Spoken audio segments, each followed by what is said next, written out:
It is extremely satisfying to see corrupt cops finally face justice, especially when they are sentenced to life in prison. Here are cop meltdowns that were nothing short of unforgettable, with each case escalating in drama. So trust me, you won't want to miss what's coming at the end. But first up, this officer thought he could outsmart the system. However, when the judge handed down a life sentence, his smug confidence transformed into complete shock. Of January 28, 2015, where his life changed forever. He was stopped by the defendant, a then Inkster police officer, and his partner, Officer Zelenowski. Mr. Dent was stopped for a minor traffic offense. With his hands extended out of his driver's window, he was grabbed out, thrown to the ground, and struck 16 times in the head. He was thrown onto a window shield. Just wait until you hear the whole truth about what Officer Melendez actually did, so make sure to stay tuned. The responding police officers arrived as the defendant is wrestling the defendant to the ground. Mr. Dent was struck, kicked, and tased while on the ground by what appeared to be a group of angry, anxious police officers that celebrated after the defendant was beaten and cuffed. The video in the car shows the police officers fist bumping as a celebratory act of bravery. But the one image that struck out to the court was looking at Mr. Dent in his cell, shaking his head. If you think this was bad, just wait for what came next regarding the officer's messages with one of his comrades. So keep on watching to see just how bad it really is. In disbelief of what had occurred to him. If his conduct was indicative of what he was thinking, I would have thought this. What crime did I commit? Being a black man in a Cadillac, stopped for a minor traffic offense by a group of racist police officers looking to do a nickel. As Police Officer John Zelenowski, auxiliary police officer, testified in court too, in his response to a text, was quoted as saying, "At least give me the satisfaction of knowing that you're out there beating up right now." Such racists should be in jail, but instead they end up on the police force, a testament to how corrupt the system is. The purpose of it was to harass and degrade a motorist in Inkster. The man chosen for your game was Floyd Dent, a black man. The game went like this. Let's follow a car in a known drug area, and based on your years of training experience, you knew that the motorist would likely be a black person. No license, armed with a gun or drugs in a vehicle. Melendez employs the most disgusting tactic I've ever seen in this next clip. It took me several days to read the letters that people sent talking about your character, about the man that you are, about how you went in Westland and helped to save 3 senior citizens from a burning building. 3 of those letters, I believe, were from African Americans, and 1 even professed to be like a mother. 1 or 2 things, either they're all racist or there's something redeeming about you that somehow in some way you forgot that night. The age-old trick of the fake letters. He's just digging himself into a hole here, and he's going to pay for his horrible actions. So make sure to keep on watching to see his face when he hears his sentence. At the station, the other eye of justice captured you and your posse making fun of Mr. Dent, mimicking him struggling while you all wiped the blood off your uniforms with disinfectant while he watched. Such an awesome, caring, properly trained police officer. You led your fellow officers down a path of cowardly behavior. You betrayed your city. You caused your lovely wife heartache. And you caused Mr. Dent severe anguish. Tell him to make fun of Mr. Dent now. With the look on his face, seems like he no longer has the guts. Today, I can only punish your conduct, but only you and God can change your character. I've had an opportunity to listen to both sides. And I had to say this because I didn't say this during the trial. But it was my privilege to be able to oversee this trial. because I had great lawyers. The guilt on his face is apparent, but this horrible officer is only sorry because he happened to get caught. I am going to commit you to the Michigan Department of Corrections. However, after weighing the allegations in this particular matter and looking at all the circumstances, including what you've done and who the person I really believe that you are, I'm going to commit you to the Michigan Department of Corrections as to count 1 for no less than 13 months, no more than 10 years. As to count 2, I'm going to give you 90 days credit for time served and close it out. The court's going to give you 85 days for credit. You have 42 days to appeal my decision. That concludes this matter. Thank you. Officer Melendez should be glad he doesn't face more jail time, because I guarantee you, as soon as he's out, he does the same thing all over. However, this next officer made this crime look like child's play, especially with the deceitful manner in which it was carried out. Let's do this. I'm gonna shoot you this number. On September 19, 2022, a correctional officer, Dale Gilbert, was caught by Sergeant Valerie doing something absolutely unbelievable. Follow to see how this shocking crime unfolds. Sergeant Hampton seems to think that you may be able to help me out on some information. It's my understanding, you correct me if I'm wrong, that you have some problems with your visitation. Is that right? Yeah, that's right. Look, here's the deal. I may be able to get you a special visit with your son, but that's contingent on whether or not you can help me with these drugs coming in. This was possible because of an inmate who snitched on him in return for a favor. Yeah, and I understand that, you know what I'm saying? But if your special visit is worth it, then I'm asking for your help. If you say you can work my visit, it's like, yeah, man. You got an officer over there, if the money's right, you can get whatever you want. I need to know who it is. It's Gil. This conversation, it's a ticking bomb about to explode into something much bigger. But what's more shocking is the audacity of what comes next. So make sure to keep on watching to see the guts of these cops. The move on this pretty fast. I mean, good information can come stale pretty quick. I want to try to set up a drug reverse. Let's do this. I'm gonna shoot you this number. You pass it to Gilbert. You let him know that that's your cousin to get at him, and we'll make it work from there. Is that straight? Man, just make sure you take care of what you're gonna take care of for me. I got you. That's a done deal. I done did my part, so that's what's up. I got you. We done here. That's it. You won't believe how far this rabbit hole goes. Things are about to take a jaw-dropping turn. He's kind of getting me worried a little bit. Gilbert haven't showed up for work yet. I'm scared he may have got wind that we was on to him, and it's even quite possible that he done quit his job and maybe left town.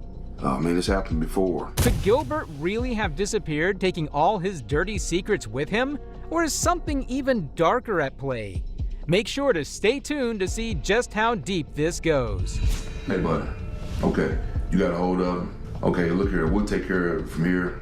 I got a court order for cocaine and marijuana. Joe, you doing all right? Yeah, man. How about you? I'm not gonna wire you up until after we do our briefing.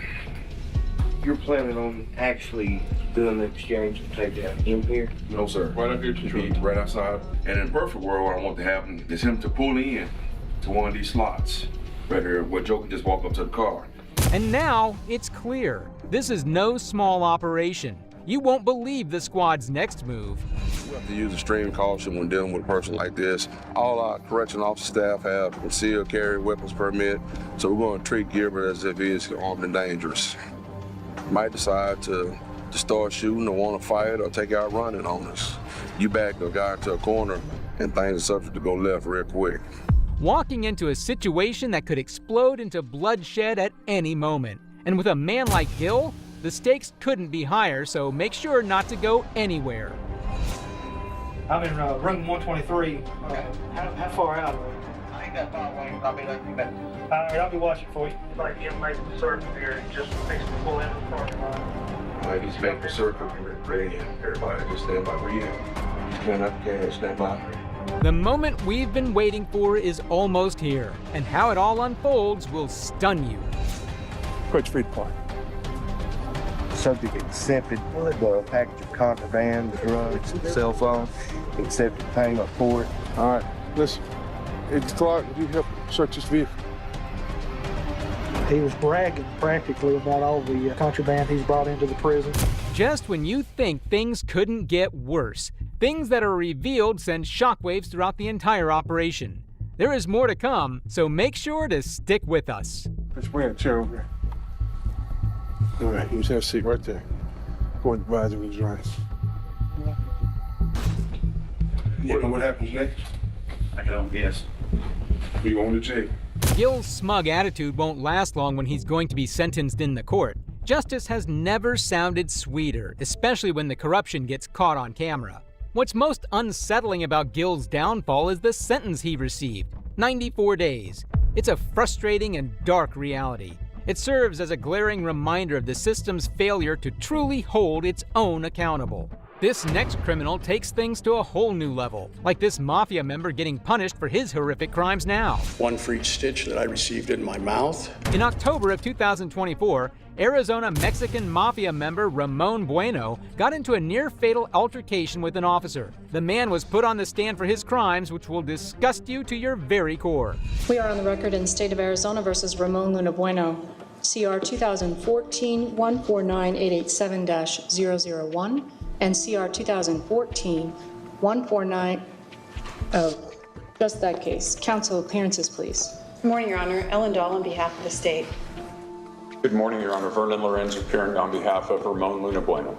Good morning, and good morning, Mr. Luna Bueno. Good morning. May I please have your full name and date of birth, sir? In preparing for today's sentence, the court also takes into account that the jury did find the defendant guilty of the following aggravating circumstances. What you will hear next is horrible enough to make your ears bleed, so make sure not to go anywhere. Infliction or threatened infliction of serious physical injury.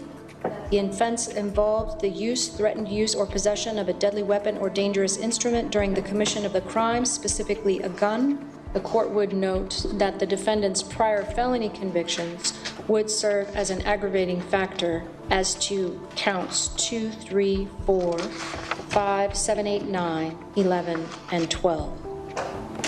The court did preside over the trial in both of these trials, the trial that concluded on January 16, 2019, as well as the trial that concluded on December 19, 2019. I, for one, am horrified by this man's actions. Make sure to stay tuned because it only gets worse from here as people come in to give speeches. Has denied any involvement and continues to fail to accept responsibility for his actions. On the early morning hours of October 8, 2014, the defendant had no regard for the life or respect for law enforcement. The actions by the defendant and his blatant disregard for human life could have easily killed officers Trooper James Casey, Ronaldo Cruz, and Mike Alfano. Because the defendant's actions, the lives of these officers, their families and friends have been changed forever. This isn't all. The rabbit hole only gets deeper from here, and this particular one is as deep as it gets.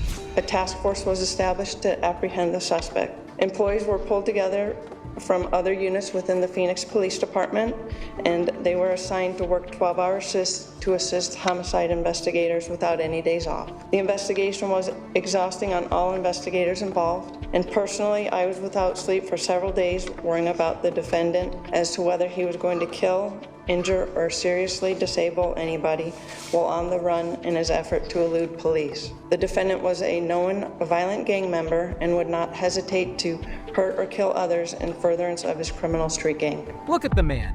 He has absolutely no remorse for what he's done. This woman's request in this next clip perfectly reflects that. The defendant was interviewed after he was arrested. He denied any and all involvement, although physical evidence and witness statements put him inside the vehicle and as the shooter. During the interview, it was more important for the defendant to stay in good graces with his gang rather than be a man and accept responsibility for his actions. I respectfully ask that you sentence the defendant to the maximum on each of the counts. Thank you very much. If you thought this was eye-opening, just wait till you hear the beans spilled in this next speech. So don't you dare go anywhere. This is where it goes down. I've worked the Arizona Mexican Mafia for over 2 decades. And in that time, I've found that not only are they one of the biggest threats on the street, but also within corrections as well and detention facilities. I think that everybody needs to know that based on their own code of conduct, it mandates that they commit violence, that they spill blood. It mandates that they support other members. Mr. Bueno, he will never be safe in society to other people.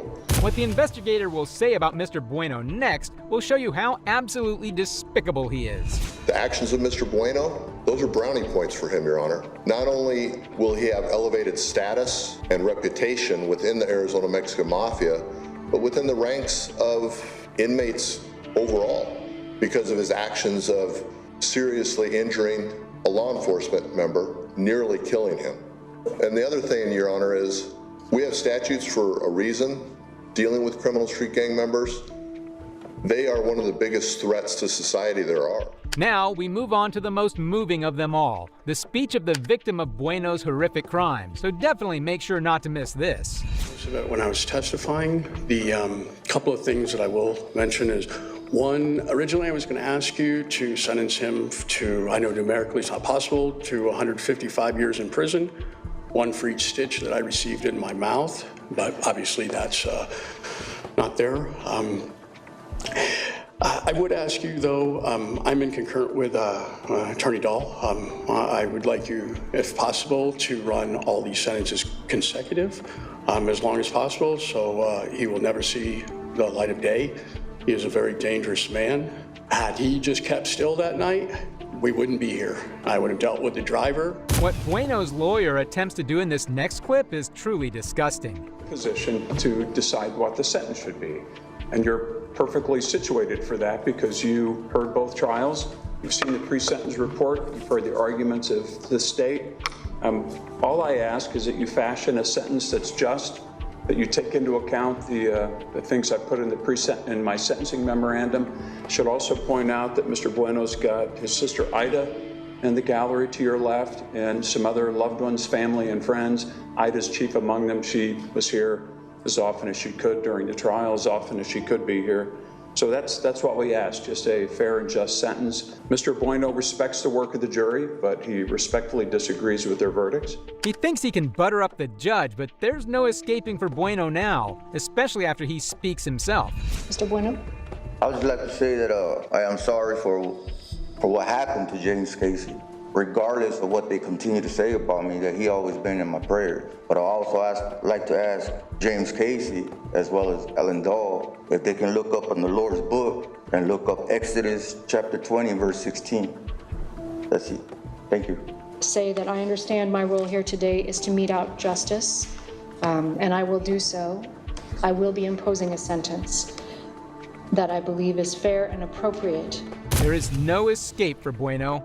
He wishes for a reprieve, but his crimes suggested otherwise, and he will pay the ultimate price for those crimes. You've made some choices that have resulted in you being here today. I can't even fathom what resulted in those choices. I don't know who you were before you got here before me. We've been in trial together for 3 years, not trial.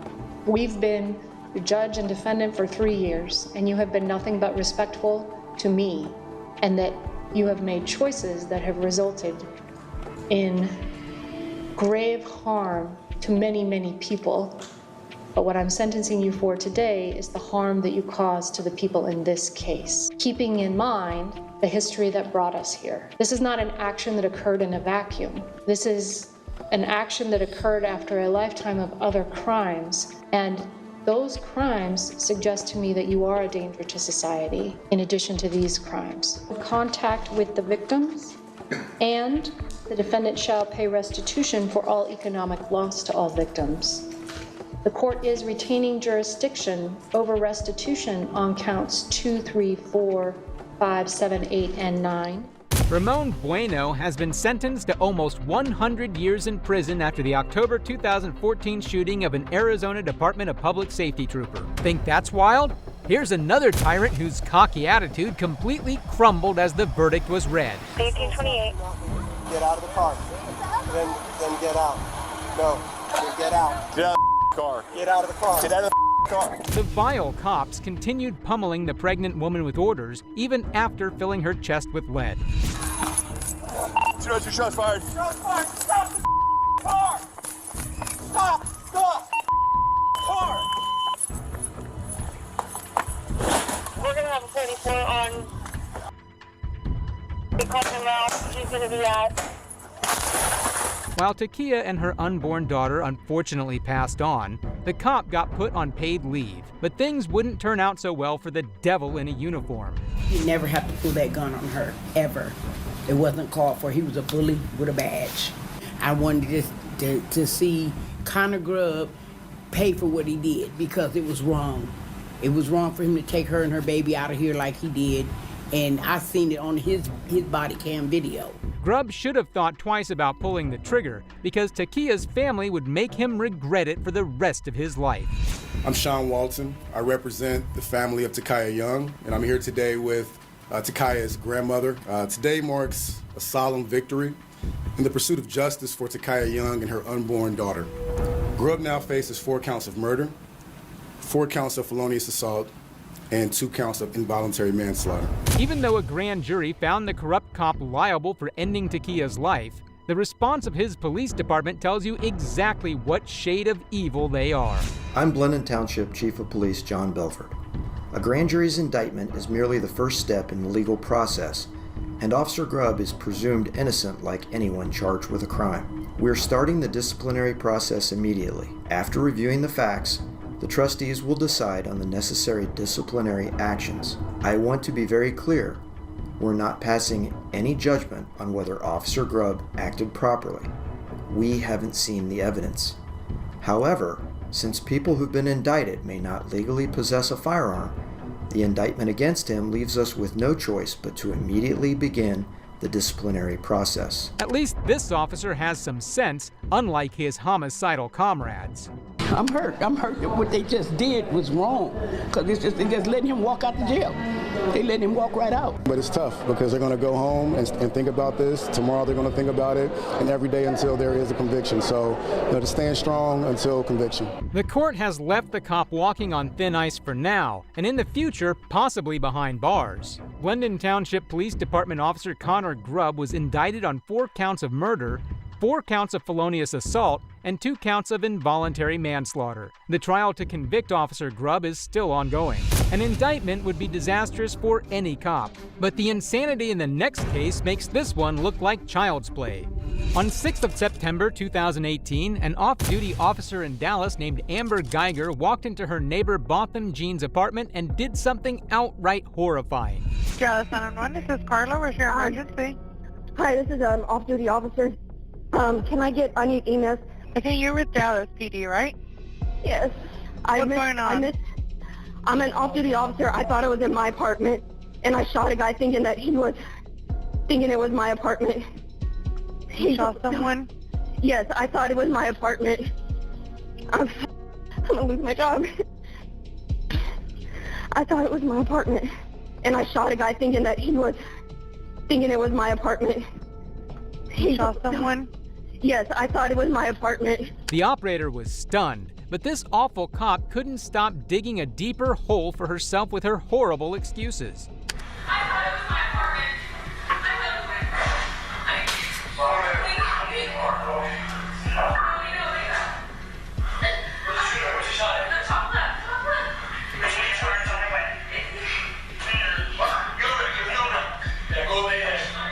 Amber was only worried about losing her job.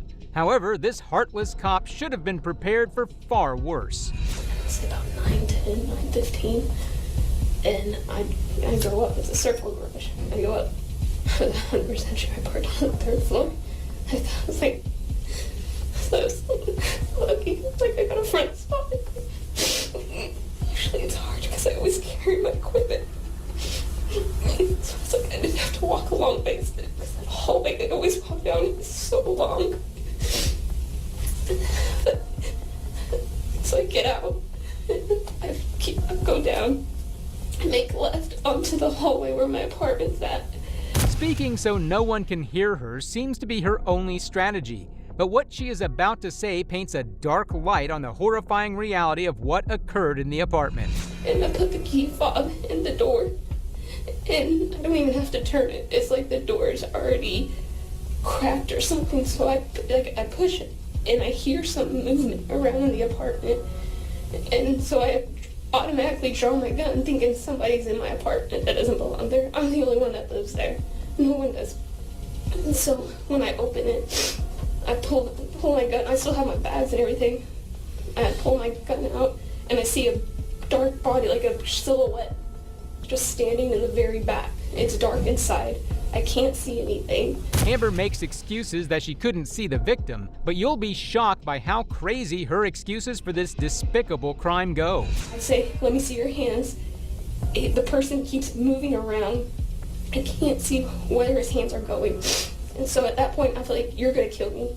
Obviously, you're in my apartment. I feel like you don't belong there, so you see me, you're gonna be spooked and be like, I got caught. And so I feel like you're gonna kill me, and I know you're gonna kill me. And then at that point, he's moving, and he somehow ends up more towards the front of the or like the front portion of the counter, I guess, kind of closer from where he was. You're going to kill me. And so I shoot 2 times. I'm looking around, I'm like, okay, it's not my home. I still have my gun out. I holster up and I call 911. After saying she couldn't make out Botham, this cop shows how truly remorseless and sick she is. I say, let me see your hand, let me see your hand. He doesn't do anything, usually the typical person. He did start being aggressive. He started going, hey. And to me, you're yelling at me like, oh, you're about to kill me. Did he say anything? He said, hey, aggressively. Mm-hmm. And that's all he said. And I said, let me see your hands, let me see your hands. Okay. Gunpowder. Okay. So, the halls smell like weed. The guy across the way from me smokes a lot of weed. Okay. And did this particular hallway smell like weed? Yeah, they always smell like weed. It's nothing new. Okay. Everybody knows that. Okay. As if blaming the victim for the crime she committed isn't enough, Amber puts on an emotional act that is outrageous to see.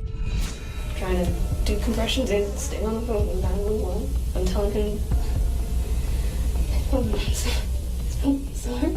I didn't mean to. I'm like, hey, bud, stay with me.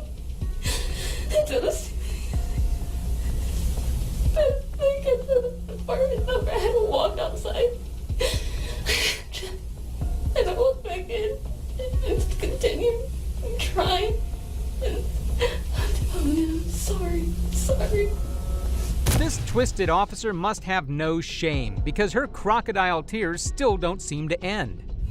I just wanted to go home. I wanted to pick up my dog today. That's all I wanted to do. I didn't know there was somebody in my apartment. My dog was. I told him I'm sorry. I'm sorry. I was trying to stay calm to the operator. He was gonna kill me. As if fake crying wasn't bad enough, what we learn about her in the courtroom is beyond shameful. As you inserted the key or started to insert the key into the lock, did you see anything wrong with the door? I saw it was cracked open. Okay, keep your voice up. It was cracked open. Did you see anything else or notice anything else at that point in time? I heard moving around inside my apartment. What type of moving around? Loud shuffling, someone walking. How is it possible that Guyger could have made such a massive mistake like this? The horrible truth regarding the incident would soon be revealed. What do you do normally? When I come home, I just put the key into the keyhole, and then I turn it to the left, and then I unlock or use the door handle and turn it down and push open the door. And at the same time, I'm hearing this moving around. But me putting that the key fob into the lock is pushing the door open. And everything's happening all at once. There is no possible excuse for shooting an unarmed man in his own home, but Guyger's gross justifications will shock you. Tell the jury what you felt inside and what you felt in your brain when you saw those 3 things happen. I was scared to death. How quickly did that happen? Less than 2 seconds. It was quick. Okay. Why were you scared? I compare it to being into a car wreck. Right before you hit that car, you literally everything freezes up inside your body. I wonder if Guyger's dramatic fear at that moment could compare to Jean's when he faced Guyger, as she described exactly what she did next. As the door opened, did you see anything in your apartment? Yes, I did. That's whenever directly in the middle towards the window is when I saw the silhouette figure standing back there. I pulled my gun out and I yelled at him. It's like, let me see your hands, let me see your hands. What was the figure doing? Moving around. Any proper officer with decent training would know the best thing to do in such a situation is to call home for backup. Alas, she did something much more different instead. What did the figure do after you said, let me see your hands? He started coming towards me. How fast was he coming towards you? A fast-paced walk. Wasn't running? Wasn't running. All right. When you saw him coming towards you, what was going through your mind? I thought that he was coming at me. He said he couldn't see his hands. He was going to kill me. Did you hear anything as he was walking towards you? There was a loud yell. He was yelling, hey, hey, hey. Guyger did her best to make herself seem sympathetic during this retelling, but the next demonstration made all her attempts useless. Do you know the length of your apartment from the front door to that back where the figure was is how far? 30 feet. Okay. And I showed you a mark for this about right here. Yes, sir. Okay. Now I want you to first tell the jury exactly how loud you said, let me see your hands. I have my gun pointed and I'm saying, let me see your hands, let me see your hands. What were you focused on? Him. Just him? Yes. Soon, the real horrific truth would be revealed that would completely ruin Amber. The deleted text. You'll hear about that. Deleted text. Martin Rivera, yeah, I deleted text. Well, we all know why Martin Rivera deleted text. He's a married man. He had an affair.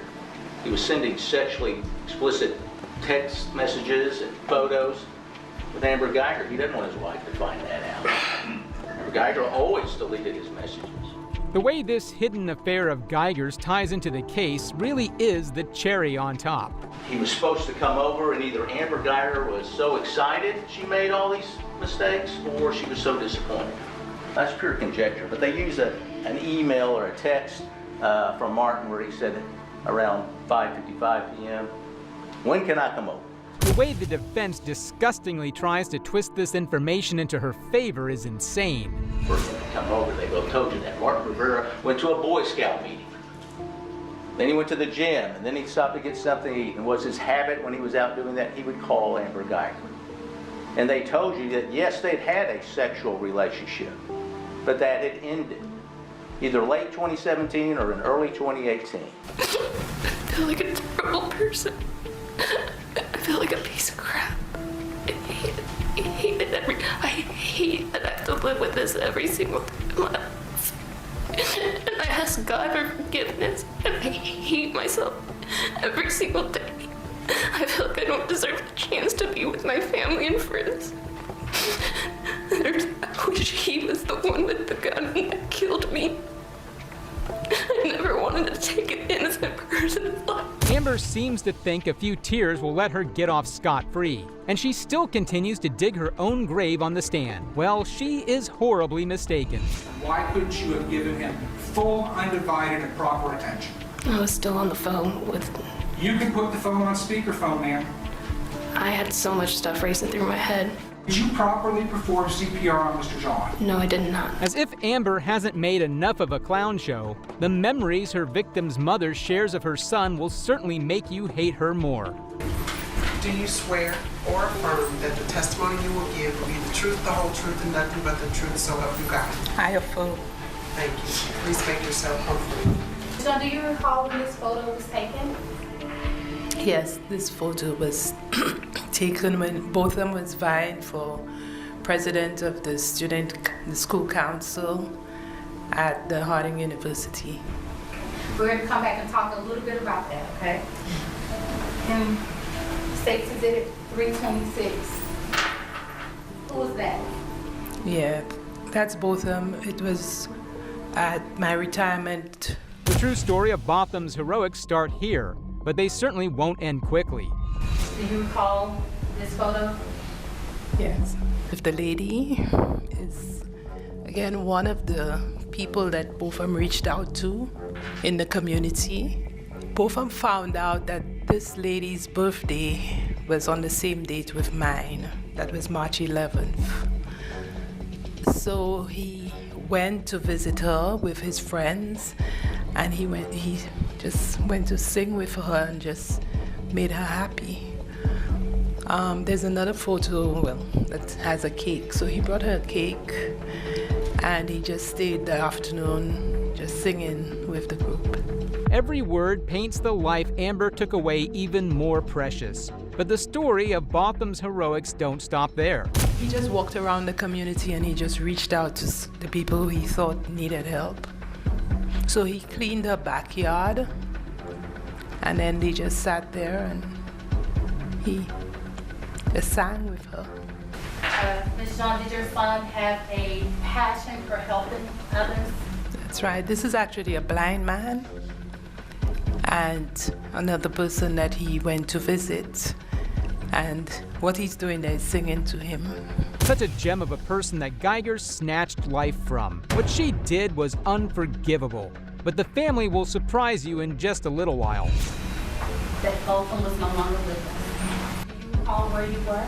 I was in New York with my daughter at 12:30 a.m. on September 7th when she came to inform me that she had gotten a call and that somebody told her that Botham was shot and that he died.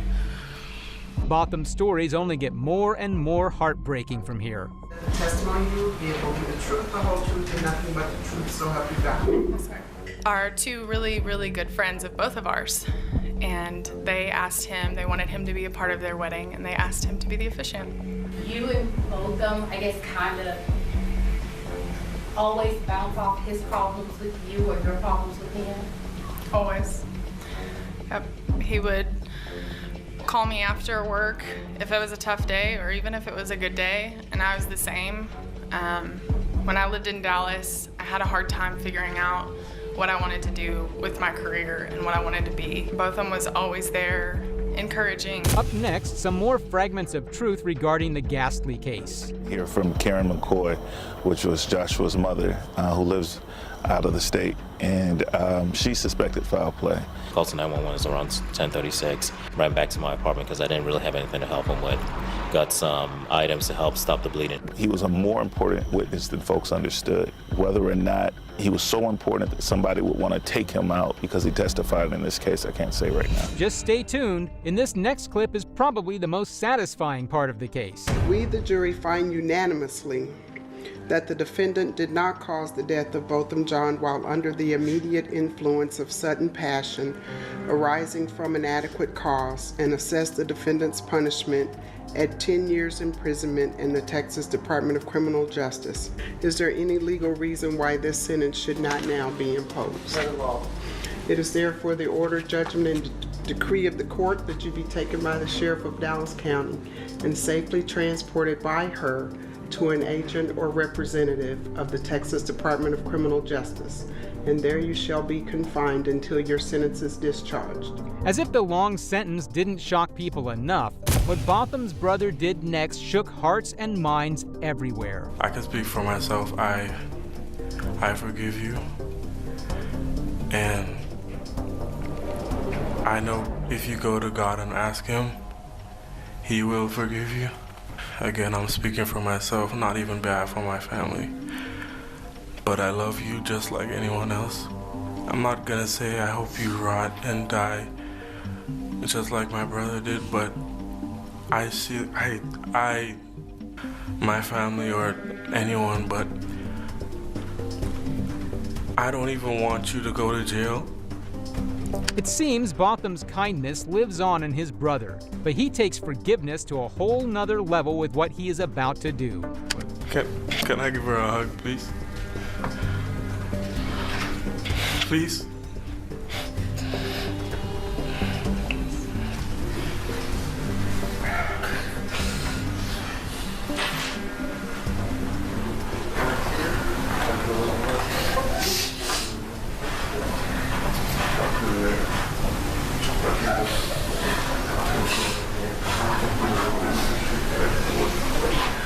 For all the grace Brant showed, his mother Allison doubled down with the empowering statements she gave in the press. September 6, 2018 changed my life, changed my family's life, changed my country, changed my church, and I know that there are many people who stood with me and my family throughout this tumultuous journey. Yesterday, we saw the conviction of Amber Guyger, and today we heard the sentence. That 10 years in prison is 10 years for her reflection and for her to change her life. But there is much more to be done. The woman hoping her son's case contributed to the people of Dallas as a whole shows how pure of heart she is. The corruption that we saw during this process must stop. And it must stop for you. Because after now, I leave Dallas, but you live in Dallas. And it must stop for everyone. The contamination of a crime scene that we saw coming out of this case is one that must never happen again. That's right. The poor training or the poor use of what should have been training. That's right. She is a role model for women all over, unlike the horrible cop who stole her son's life. My son would have been alive today. If Amber Guyger was trained not to shoot in the heart, my son would be standing here today. He was no threat to her. He had no reason to pose a threat to her because he was in his own apartment, in his sanctuary, in the place in which he paid a lot of money to be in. He paid rent to be there. He had every right to be there in whatever state he was in. Amber Guyger, the former Dallas police officer convicted of murder for fatally shooting her unarmed neighbor in his apartment, was sentenced Wednesday to 10 years in prison. She unsuccessfully appealed in 2021. She could have very easily gotten away with the murder, but luckily our justice system came to the rescue for once. Finally, the most shocking case of all. A corrupt cop was so confident in his immunity that he was embarrassed in front of his own family. When you're at the Border Patrol checkpoint, your duties are to enforce immigration laws and look for terrorists and look for weapons of mass destruction and assist in detecting narcotics. Is that correct? Yes, sir. And when you do this, of course, you're following a procedure manual that tells you what to do? Following policy, sir. Written policy? Yes, sir. You have a copy of the written policy? Right off the bat, let me just say, an officer should have a copy of the laws he's meant to enforce, given what he handles. I really feel like this would reduce the unfamiliarity of so many cops with the law. Let me get this straight. You're testifying right now that you are aware that there are written guidelines and procedures for this checkpoint? To my knowledge, yes, sir. Do you recall on June 1st of this year giving a telephonic statement to Mr. Victor? I do not recall the exact date, but yes, sir. How do you as an officer not know that there are written guidelines in regard to your checkpoint? I mean, that is just downright ridiculous and insanely ignorant on the officer's part. And you're on the telephone to Mr. Victor? Yes, sir. And you're aware that that tape recording was being recorded? Yes, sir. And were you trying to tell the truth at that time? Yes, sir. Do you remember being asked during that statement if you were aware of any written guidelines, policies, and procedures for this checkpoint? Do I remember that specific question, sir? Yes, sir. No, sir. Do you remember saying that you were not aware of any written guidelines, policies, or procedures? No, sir. Would it help to refresh your memory if you heard a tape playing of your voice? Yes, sir. Your Honor, if I may? Well, he's caught now. Audio footage is as good as it gets as far as incriminating evidence goes, and given that the officer has apparently lied, he may be in some serious trouble. Let's ask this question. Do you have any written policies, procedures, or guidelines on how the operation of that particular checkpoint is to be conducted? No, to my knowledge, no. I'm there to represent the ship, sir. If somebody's traveling through there, say, some sort of checkpoint, they're U.S. citizens, they're free to go. If they're not U.S. citizens, get why such people lie in court. When such footage and evidence is readily available to the opposition, why would you be stupid enough to put yourself in such an unfavorable position? If someone comes up and you cannot determine citizenship, you say you usually try to get them to secondary. Is that correct? Yes, sir. So there are some times that people come up and you are unable to determine citizenship, but you just let them go on their way. Is that correct? No, sir. And what do you do with them? I try to establish citizenship there. And suppose you can't. And they go to secondary, sir.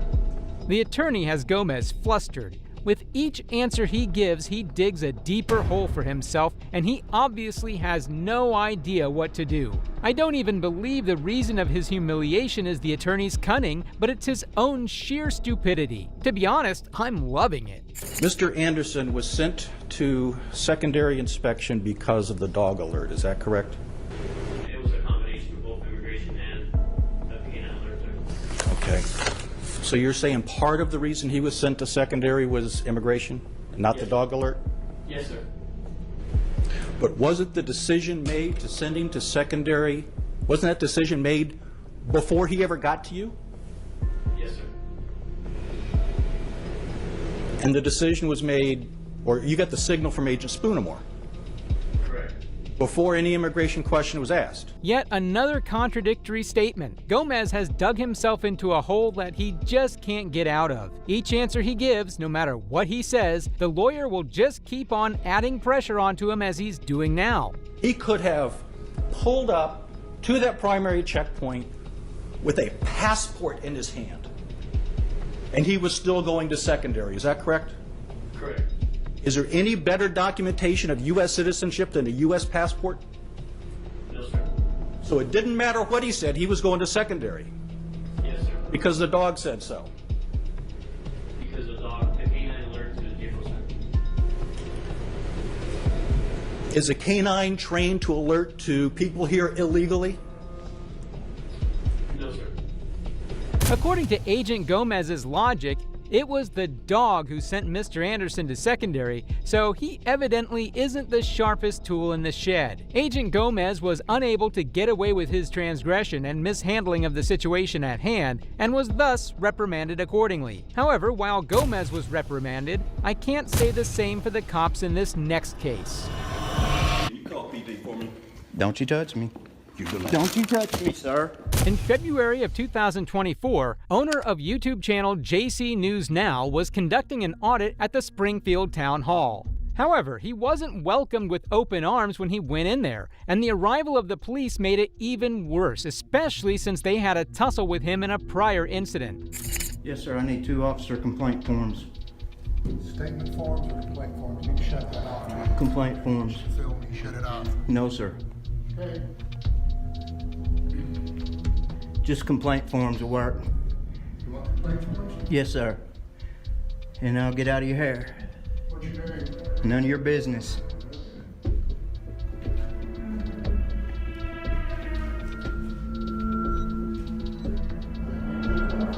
Okay, I appreciate you. What's your name? None of your business. Oh, it is my business, sir. You're a public employee. You can find out by asking the city. It's just a man with a camera doing what is his right. Unfortunately, as you've seen in many of my videos, not many people are comfortable with the camera part. And who are you, sir? None of your business. Okay, get out of the police department then. You're not allowed to film inside the police Are department. you trying to, You can fill that out. you trying to deny my right? I need another complaint form. Well, you can fill that out and return it, but you're not allowed to film inside. Go ahead and step out the door. What's the law on that? It's in the state law. Step out It's the door. not in the state law. Step out the door or you Or will what? be escorted out. Escorted? You gonna put your hands Yes. on me? Yes, I will if you, You do not will? comply. Step out. Can you state the ARS? Step out. What's the MLC on that? I need Step a out. complaint form, sir. You have one in your hand. Step out. I need another one for you. Step out. What's your name and badge number? Lieutenant Butterworth, 414. All right, Lieutenant. Step out. You should know the law. Have a good day. You gonna push me out? Get out the door. Each time I see an auditor, I applaud them for their bravery. They go head to head with such vile cops and take multiple blows, but never give up on their mission of establishing protection for the rights of an American citizen. It is a commendable act. Robert! Robert John 3, David 9, Sam. Yeah, go run it, see who it comes back to, dumbass. What's your name and badge number?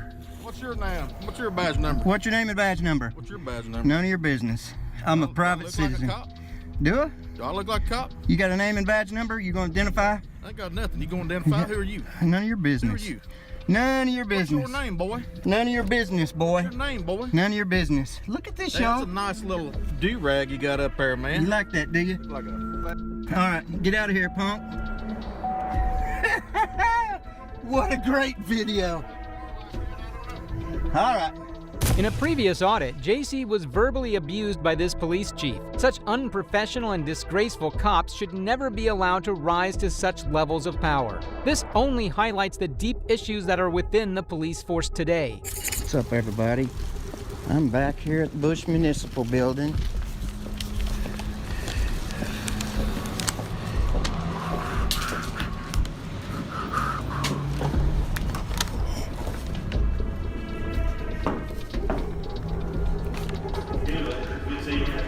Well, I may run out there Monday if I see you out there. Okay. All right, we'll see you out there. Oops, I'm sorry. Was you in line? No, you're good. No. All right, thank you. All right, how are you? We get it too. Haven't decided yet. You haven't decided yet. Exercising your First Amendment right is an act that all Americans should do. It not only keeps the law in check, but educates you on the rights you have as a citizen. That's the biggest lesson I've learned from such auditors throughout the various cases that I've analyzed. I need a badge or anything? I need to know where you're going. Anywhere the public's allowed. Public's allowed right here until I know where you're going. Okay, is there any public offices? Do you have an appointment with somebody? Yes, I have business. Okay. All right. I need to see the clerk. The city clerk? Mm-hmm. Okay, what time did you have your appointment? I don't have an appointment. Okay, I can give you the name and number and you can meet me. No, I'm gonna walk around. Do you want to give me a badge? You cannot walk around. Watch me. Can you call PD for me? Don't you touch me. You will not. Don't you touch me, sir. You put your hands on me, that's assault. Okay. I have business. No, you don't. How uneducated is this security guard? Does he not understand the rights of a citizen? He immediately resorted to manhandling the auditor, and such disgusting behavior is exactly why public servants aren't respected at all by the people. Don't you touch me. Leave. Don't you touch me. Then you can leave. Don't you touch me. Okay, you are not. What's your name? It's time for you to go. No. Sir, it is time for you What's to go. your name? It is time for you to go. What is your name? It's time for you You to go. assaulted me. Okay, it's time for You you to don't assault me, sir. It's time for you to go. I'm pressing charges on you. Press charges, but you gotta go. No, I'm not leaving. Yes, you are. No, I'm not. Don't you touch me again. Okay, it's time to go. If you touch me again, I'm going to defend myself. Get off me. Time to go. No. It is time for you to go. Don't you touch me. Your Okay. job is to observe Your and job- report. My job is to keep the building safe. It's time for you to go. I have business. Don't touch me, sir. The hubris of the officer is disgraceful. He continues to harass the auditor. Sometimes such people forget their own place and decide to exercise their authority on the people who they're meant to be protecting and serving. Their ignorance is so hilarious, but so sad at the same time. Get your hand off of me. Nope, it's time for you to go. Get your hand off of me. Nope, it's time for you to go. No. I have business here. What is your business here? It's none of your business. Yes, it is. No, it's not. Okay, it's time for you to go then. Negative. Yep, Negative. it's time for you to go. We'll wait till the police get here. That's fine. Come on. I'm coming back. I'm going to have your job. What security company you work for? I work for the city of Springfield. Yeah, you're fixing to find out, Buster. I work for the city of Springfield, acting like he's some guardian angel. What are you saving the city from? Implementation of the citizens' rights? Absolutely ridiculous behavior.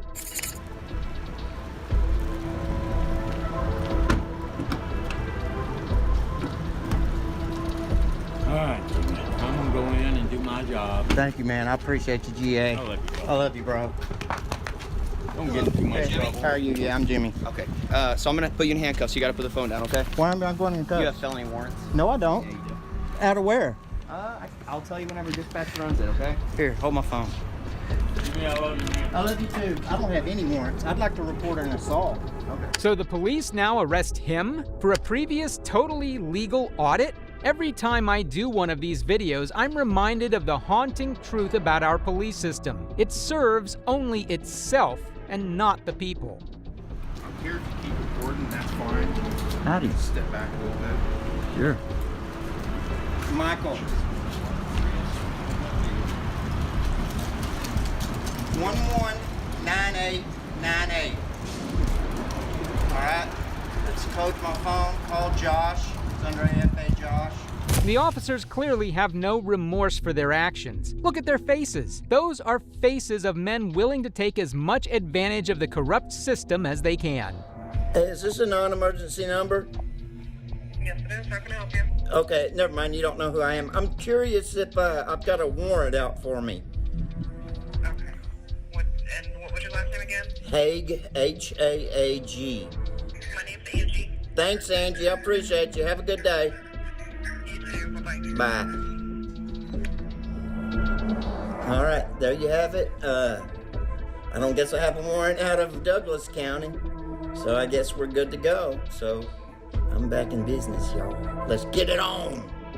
So they not only arrested him, but under the false pretense of a warrant? This just takes the unprofessional behavior of the police department to a whole nother level. The auditor attempted to take the case to the Supreme Court, but it was denied and he was detained for 8 whole months. However, he is now out of confinement and recently starting posting on his channel once again. While in this case, the corrupt cops were able to get away unscathed, the guard in this next case was caught red-handed and shown no mercy.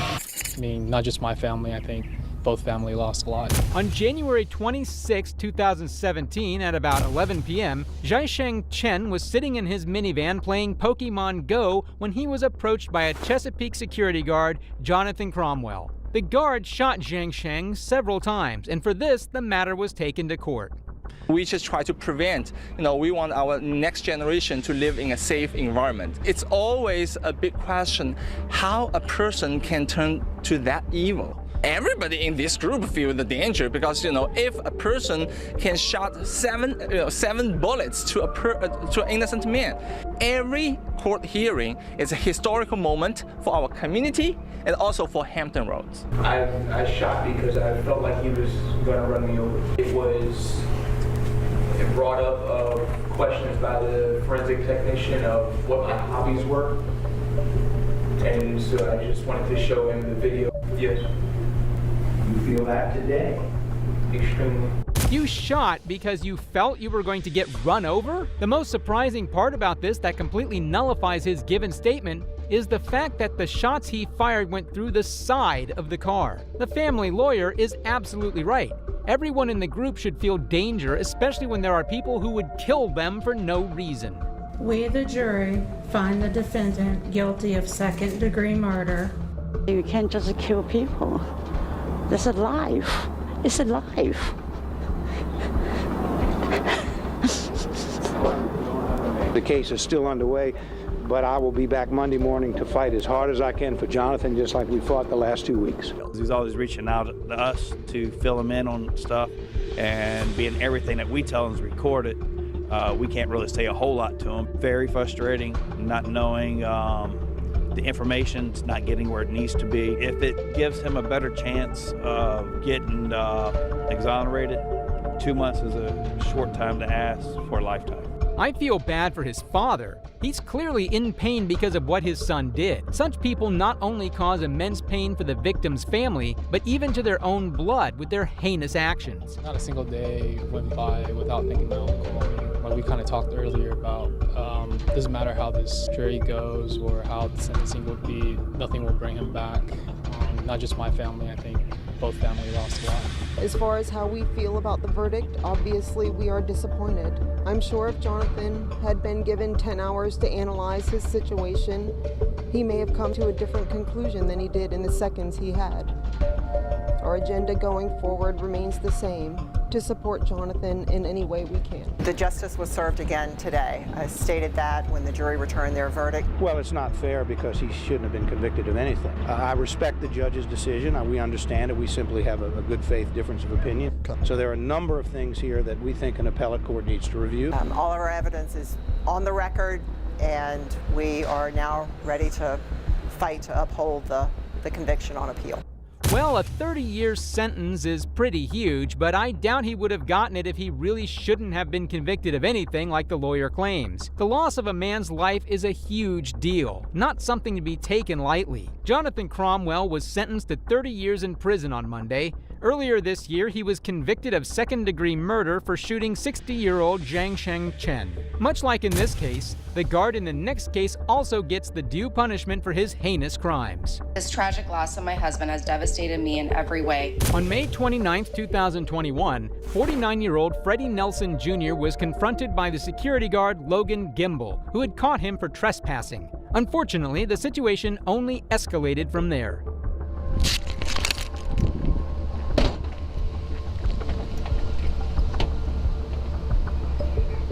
You refusing to leave my property?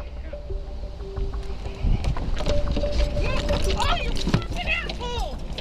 Oh, I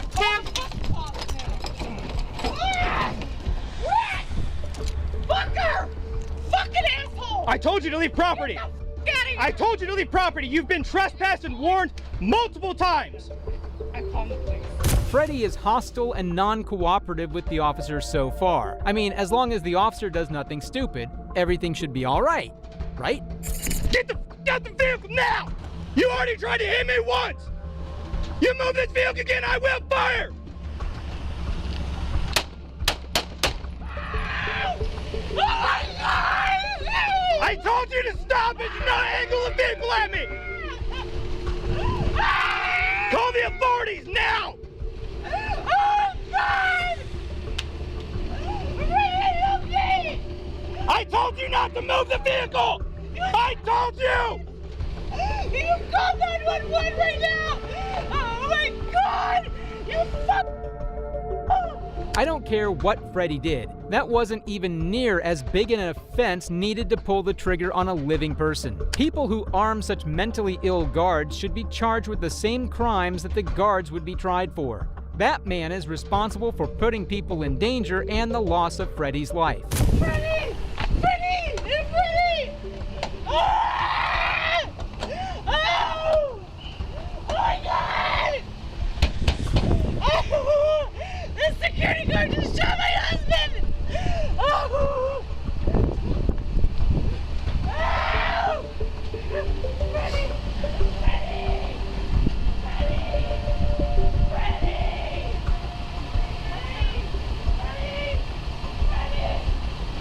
God, you killed him, you asshole! I told you, he tried to hit me! Why'd you shoot him? Because he tried to hit me with a vehicle! Ah! That is assault with a deadly weapon! The sheer audacity you need to attempt to justify your actions after pulling the trigger on someone is beyond me. This is disgusting to watch and disgusting to hear. Are you on the authorities with them right now? I'm on 911 right now. Told them that he's been trespassed multiple times. I watched you. Okay. We all watched you. Yes, he's shot. Yes, we definitely, I see blood. Yes. He's bleeding out. Okay.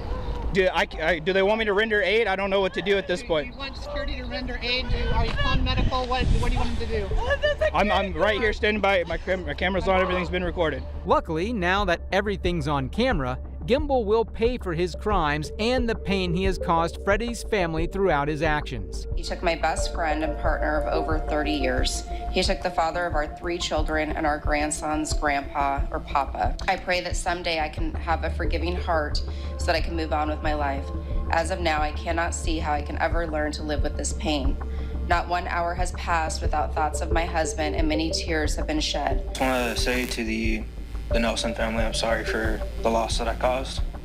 And I hope that with this, they can find some closure. This tragic loss of my husband has devastated me in every way, financially, mentally, physically, and emotionally. I have been forever changed, and I don't know that I will ever be the same again. I bet you'd be relieved Freddie didn't get away with that. I will say this is one of the most horrifying cases I've done so far. The way he barely hesitated before committing to the act to end a man's life is horrifying and sickening. An Oregon jury awarded over $21 million to the family of a man who was shot and killed by a private security guard outside of a Portland Lowe's store in 2021. The award for the wrongful death lawsuit comes after the security guard Logan Gimbel was sentenced to life in prison in May 2023 for the death of 49-year-old Freddie Nelson Jr. That's it for today. If you love seeing justice served, don't forget to like this video and subscribe for even more incredible cases like these. And if you thought these courtroom reactions were intense, wait until you see how a child kidnapper nearly got away with abducting innocent children.